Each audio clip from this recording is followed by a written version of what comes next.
ചലച്ചിത്ര സംവിധായകനും തിരക്കഥാകൃത്തുമായ ഹരികുമാർ അന്തരിച്ചു. ക്യാൻസർ ബാധിതനായി ചികിത്സയിലായിരുന്നു. തിരുവനന്തപുരത്തെ സ്വകാര്യ ആശുപത്രിയിൽ വെച്ചായിരുന്നു അന്ത്യം. സുകൃതം, ഉദ്യാനപാലകൻ, സ്വയംവര പന്തൽ, എഴുന്നള്ളത്ത് ഉൾപ്പെടെ 16 സിനിമകൾ സംവിധാനം ചെയ്തിട്ടുണ്ട്. വിവരങ്ങളുമായി എസ് ശാലിനി ചേരുന്നു. ശാലിനി, മലയാള സിനിമാ ചലച്ചിത്ര മേഖലയെ സംബന്ധിച്ചിടത്തോളം കനത്ത നഷ്ടം തന്നെയാണ്. മറ്റു വിവരങ്ങൾ എങ്ങനെയാണ്? സൂചിപ്പിച്ചതുപോലെ തന്നെ മലയാള സിനിമയ്ക്ക് തീരാ നഷ്ടമായി തന്നെ സംവിധായകൻ ഹരികുമാറിന്റെ അന്ത്യത്തെ കാണേണ്ടതാണ്. അദ്ദേഹത്തിന് 70 വയസ്സാണ്. ഏറെ നാളായി അർബുദ ബാധയെ തുടർന്ന് ചികിത്സയിലാണ്. അല്പസമയം മുമ്പ് തിരുവനന്തപുരത്തെ ഒരു സ്വകാര്യ ആശുപത്രിയിലാണ് തിരക്കഥാകൃത്തും സംവിധായകനുമായ ഹരികുമാർ അന്തരിച്ചത്. അദ്ദേഹത്തിന്റെ ചികിത്സയിൽ ഇരിക്കുമ്പോൾ തന്നെയാണ് ഇത്തരത്തിലൊരു അന്ത്യം സംഭവിച്ചത് എന്നുള്ളതാണ് ഏറ്റവും ശ്രദ്ധേയമായിട്ടുള്ള കാര്യം. 18ഓളം സൂപ്പർ ഹിറ്റ് ചിത്രങ്ങൾ മലയാള സിനിമയ്ക്ക് നൽകിയ ഒരു മികച്ച കലാകാരൻ, സംവിധായകൻ, തിരക്കഥാകൃത്തൊക്കെയാണ് അക്രവാളികളിൽ നിന്ന് മാഞ്ഞു പോകുന്നത് എന്നുള്ളതാണ് നമ്മൾ എടുത്തു പറയേണ്ടത്. 1994 MT വാസുദേവൻ നായരുടെ തിരക്കഥയിൽ സംവിധാനം ചെയ്ത് സുഹൃത്തം ശ്രദ്ധേയമായൊരു ചിത്രമായി അദ്ദേഹത്തിന്റെ ജീവിതത്തിൽ അല്ലെങ്കിൽ അദ്ദേഹത്തിന്റെ സിനിമ കാലയളവിലൊക്കെ തന്നെ ഏറ്റവും ശ്രദ്ധേയമായ ചിത്രമായി സുഹൃത്തെ കാണുന്നുണ്ട്. ദേശീയ ചലച്ചിത്ര പുരസ്കാര ജൂറിയിൽ അംഗമായും അദ്ദേഹം പ്രവർത്തിക്കുകയും ചെയ്തിട്ടുണ്ട്. 1981 ആമ്പൽപ്പൂവാണ് അദ്ദേഹത്തിന്റെ ആദ്യ ചിത്രമായി പുറത്തു വരികയും ചെയ്തിട്ടുള്ളത്. അത് മാത്രമല്ല, ഏറെ ചിത്രങ്ങൾ, 18ഓളം ചിത്രങ്ങൾ മലയാള സിനിമയ്ക്കും ഒപ്പം തന്നെ മലയാള സിനിമ പ്രേക്ഷകർക്കും അദ്ദേഹം സമ്മാനിക്കുകയും ചെയ്തിട്ടുണ്ട്. ആ ഒരു ഓർമ്മകൾ തന്നെയാണ് ഇപ്പോൾ സിനിമാ മേഖലയിലുള്ളത് എന്നുള്ളതാണ് ശ്രദ്ധേയമായിട്ടുള്ള കാര്യം. 2022 ഇറങ്ങിയ ഓട്ടോറിക്ഷക്കാരന്റെ ഭാര്യയാണ് അദ്ദേഹത്തിന്റെ അവസാന ചിത്രമായി പുറത്തു വന്നത്. അതിനുശേഷം ഏറെ നാളായി സിനിമാ മേഖലയിൽ നിന്ന് താൽക്കാലികമായൊരു ഇടവേള അദ്ദേഹം എടുത്തിട്ടുണ്ട്. ഈ അർബുദബാധയെ തുടർന്നുള്ള ചികിത്സ, അതിന്റെ ബുദ്ധിമുട്ടുകളൊക്കെ തന്നെ അദ്ദേഹത്തെ കാര്യമായി തന്നെ സിനിമയിൽ നിന്ന് അകറ്റി നിർത്തുന്ന ഒരു സാഹചര്യം. സുഹൃതം, ഉദ്യാനപാലകൻ, സ്വയംവര പന്തൽ, എഴുന്നള്ളത്ത് തുടങ്ങിയ അദ്ദേഹത്തിന്റെ ഏറ്റവും സൂപ്പർ ഹിറ്റ് ചിത്രങ്ങൾ കൂടിയാണ്. എന്തായാലും വലിയ രീതിയിലുള്ളൊരു തീരാ നഷ്ടമായി തന്നെ മലയാള സിനിമ ലോകത്ത് ചലച്ചിത്ര സംവിധായകൻ, തിരക്കഥാകൃത്തുമായ ഹരികുമാറിന്റെ അന്ത്യത്തെ കാണേണ്ടിയിരിക്കുന്നു. അല്പസമയത്തിനകം അദ്ദേഹത്തിന്റെ ഭൗതികദേഹം തിരുവനന്തപുരത്തെ സ്വകാര്യ ആശുപത്രിയിൽ നിന്നും താങ്ങോട്ടുള്ള അദ്ദേഹത്തിന്റെ വീട്ടിലേക്ക് എത്തിക്കുമെന്നുള്ളതാണ് സുഹൃത്തുക്കളും ബന്ധുക്കളും ഒക്കെ അറിയിക്കുന്നത്. അതിനുശേഷമായിരിക്കും മറ്റ് സംസ്കാര ചടങ്ങുകൾ ഉൾപ്പെടെയുള്ള കാര്യത്തിൽ ഒരു വ്യക്തതയും തീരുമാനവും വരിക. എന്തായാലും രാത്രിയോടുകൂടി തന്നെ അദ്ദേഹത്തിന്റെ ഭൗതികദേഹം തിരുവനന്തപുരം പാങ്ങോടുള്ള ചിത്രനഗറിൽ അദ്ദേഹത്തിന്റെ വീട്ടിലേക്ക് എത്തിക്കുകയും ചെയ്യും. സിനിമാ മേഖലയിലെ നിരവധി പ്രവർത്തകർ അദ്ദേഹത്തിനെ ഇപ്പോൾ കാണാനായി സ്വകാര്യ ആശുപത്രിയിലേക്ക് എത്തിക്കൊണ്ടിരിക്കുകയാണ്.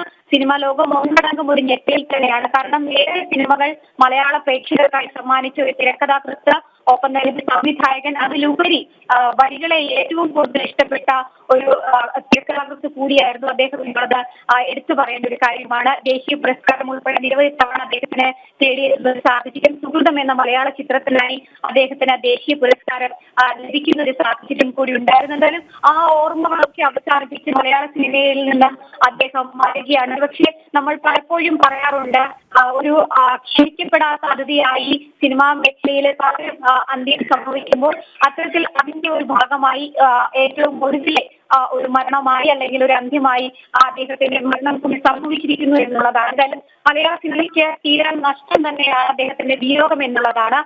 മലയാള സിനിമാ ലോകം അദ്ദേഹത്തിന് അന്ത്യാഭിലാഷം അല്ലെങ്കിൽ അദ്ദേഹത്തിന്റെ അന്ത്യം വളരെയധികം വിഷമത്തോടെ തന്നെയാണ് കേട്ടിരിക്കുന്നത്. എന്തായാലും സ്വകാര്യ ആശുപത്രിയിലാണ് അദ്ദേഹത്തിന്റെ ഭൗതികദേഹമുള്ളത്. അല്പസമയത്തിനകം മറ്റ് നടപടികൾ പൂർത്തിയാക്കി അദ്ദേഹത്തിന്റെ വീട്ടിലേക്ക് ഭൗതികദേഹം കൊണ്ടുവരും. നാളെ തിരുവനന്തപുരത്ത് പൊതുദർശനം ഉണ്ടാകും. അതിനുശേഷമായിരിക്കും സംസ്കാരം ഉൾപ്പെടെയുള്ള കാര്യങ്ങൾ നടത്തുക എന്നുള്ളതാണ് നമുക്ക് നിലവിൽ അറിയാൻ സാധിക്കുന്നത്. രോഹിണി.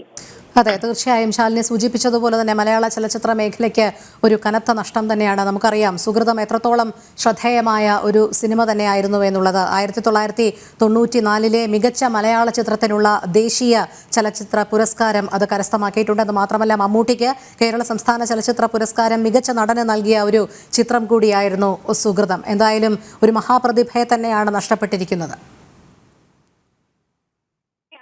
ഹരികുമാർ വിട പറയുമ്പോൾ മലയാള സിനിമ ഹരികുമാറിലൂടെ മലയാള സിനിമയ്ക്ക് ലഭിച്ചിട്ടുള്ള ഒരുപക്ഷെ സംഭാവനകൾ അത് എടുത്തു പറയുന്നുണ്ട്. ഒപ്പം തന്നെ അത് ഓർക്കപ്പെടുന്നുണ്ട് എന്നുള്ളതാണ് ഏറ്റവും പ്രധാനപ്പെട്ട കാര്യം. അദ്ദേഹം 1981 മലയാള സിനിമാ ലോകത്തേക്ക് കടന്നു വന്നത് മുതൽ 2022 ഓട്ടോറിക്ഷക്കാരന്റെ ഭാര്യ എന്ന അവസാന ചിത്രം വരെ അദ്ദേഹം മലയാള സിനിമയ്ക്ക് നൽകിയത് ഒരു പിടി നല്ല സിനിമകൾ മാത്രമാണ്. ഏറ്റവും കൂടുതൽ പ്രേക്ഷകർ കണ്ട ചിത്രങ്ങൾ, ഏറ്റവും കൂടുതൽ മലയാള പ്രേക്ഷകർ സ്വീകരിച്ച സിനിമകളൊക്കെ അദ്ദേഹത്തിന്റെ രചനയിൽ നിന്നും ഒക്കെയായി പുറത്തു വരികയും ചെയ്തു. ആദ്യ ചിത്രം 1981 ആമ്പൽപ്പൂവാണ്. അതിനുശേഷം ഇങ്ങോട്ടേക്കുള്ള ഒരുപക്ഷെ രോഹിണി സൂചിപ്പിച്ചതുപോലെ സുഹൃതമടക്കമുള്ള മികച്ച മലയാള സിനിമയ്ക്കുള്ള ദേശീയ പുരസ്കാരം ലഭിച്ച ചിത്രങ്ങൾ, അതിനുശേഷം ഒട്ടനവധി മലയാള ചിത്രങ്ങൾ അദ്ദേഹം മലയാള സിനിമയ്ക്ക് മാത്രമല്ല ഒരുപക്ഷെ ലോകമെമ്പാടുമുള്ള പ്രേക്ഷകർക്ക് സമ്മാനിച്ചു എന്നുള്ളതാണ്. ഒരുപക്ഷെ ലോക സിനിമയിൽ എടുത്തു പറയുന്ന ചിത്രങ്ങളായി അദ്ദേഹത്തിന്റെ പല ചിത്രങ്ങളും മാറിയിട്ടുണ്ട് എന്നുള്ളതും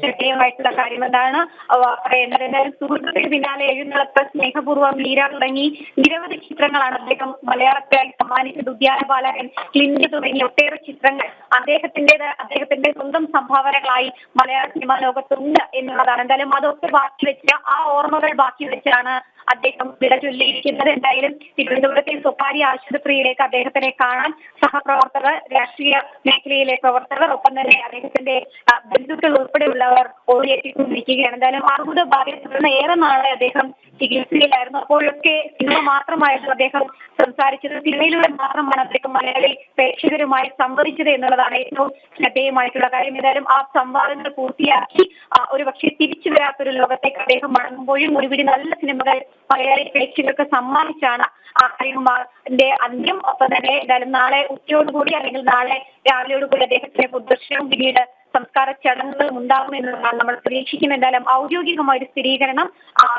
വിവരങ്ങളൊന്നും തന്നെ നിലവിൽ സംസ്കാരവുമായി ബന്ധപ്പെട്ട് വന്നിട്ടില്ല. എന്തായാലും ബന്ധുക്കൾ, സിനിമാ മേഖലയിലെ നിരവധി പ്രവർത്തകർ ഉൾപ്പെടെയുള്ളവർ സ്വകാര്യ ആശുപത്രിയിലേക്ക് എത്തുകയാണ്. രോഹിണി. ശരി ശാലിനി. ചലച്ചിത്ര സംവിധായകനും തിരക്കഥാകൃത്തുമായ ഹരികുമാർ അന്തരിച്ചു. ക്യാൻസർ ബാധിതനായി ചികിത്സയിലായിരുന്നു. തിരുവനന്തപുരത്തെ സ്വകാര്യ ആശുപത്രിയിൽ വെച്ചായിരുന്നു അന്ത്യം. എസ് ശാലിനിയാണ് വിവരങ്ങൾ നൽകിയത്.